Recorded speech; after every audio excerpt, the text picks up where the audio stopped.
Hello everyone, I'm Bob Bruce from Integrity Wealth Consulting with our educational economic update for September 2016.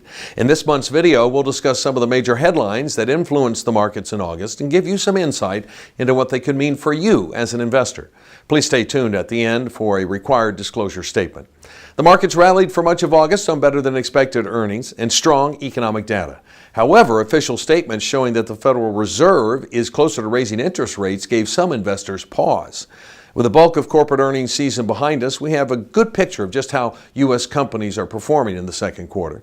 Looking at results from 483 S&P 500 members, we see that overall earnings are down 3.2% on revenues that are up 0.1%. While lower profits aren't good, corporate managers did a very good job of managing expectations, and over 72% of those companies beat their earnings estimates, and just over half beat their expected revenues. The stock market saw this as a win since traders were surprised by the results.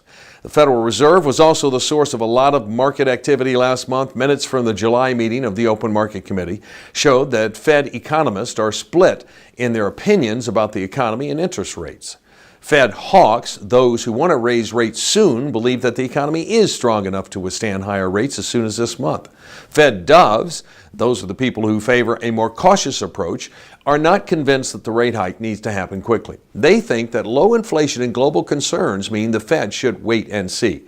Most Wall Street analysts don't believe the Fed will raise rates in September. However, there is a reasonable chance that they might act in December.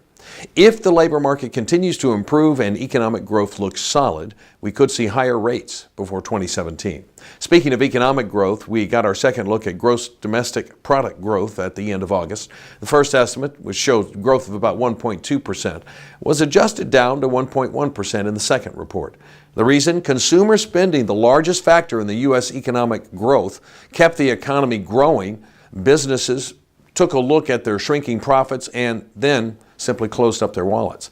What can investors expect in the coming weeks? It's likely that we'll see more volatility and perhaps even a pullback as investors digest data ahead of the November election. The Federal Reserve votes on interest rates this month, and that could also add some speculation as to what will happen eventually. As always, we'll keep you informed. That's it for this month's economic update. I'm Bob Bruce with Integrity Wealth Consulting, and please remember that nothing we talk about here is a recommendation.